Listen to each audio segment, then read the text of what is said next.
सर्वसामान्यांच्या हक्काचा आवाज जागर जनस्थान।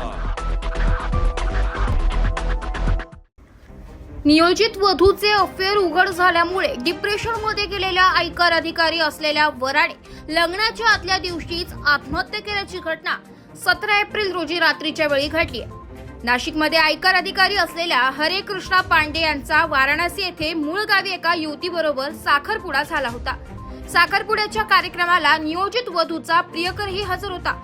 या कार्यक्रमात नियोजित वधूने या प्रियकराला सर्वांसमोर मिठी मारली, त्यामुळे हे प्रेम संबंध उघड झाले। त्यानंतर वराने हा विवाह मोडण्याचा निर्णय घेतला। वधूने लग्न कर नाही तर हुंडा मागितल्याच्या केसमध्ये अडकवण्याची धमकी दिली। सततच्या ब्लॅकमेलिंगला कंटाळून अखेर पांडे यांनी अंबड भागात राहत्या ठिकाणी गळफास घेऊन आत्महत्या केली। आज दिनांक 18 एप्रिल रोजी त्यांच्या वाराणसी येथे हा विवाह होणार होता। याबाबत वरिष्ठ पोलीस निरीक्षक राकेश हांटे यांनी आज संध्याकाळी 6 वाजता प्रसार माध्यमांना अधिक माहिती दिली आहे। तसेच पुढील तपास पोलीस उपनिरीक्षक मुंडे मॅडम पोलीस करीत आहे। जागर जनस्थान करिता प्रतिनिधी संदीप नवसे, नाशिक। हरे कृष्ण पांडे हे इन्कम टॅक्स ऑफिसर होते। ते इन्कम टॅक्स कॉलनीमध्ये राहत होते।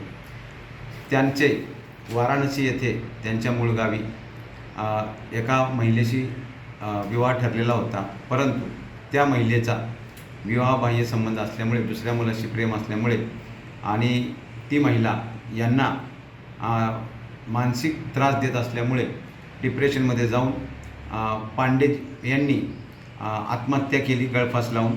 त्याबद्दल अंबड पोलीस ठाणे येथे 306 पूर्वीचे आत्महत्येस प्रवृत्त करणे हे गुन्हा दाखल केलेला असून अधिक तपास महिला पोलीस उपनिरीक्षक मुंडे मॅडम करत आहेत।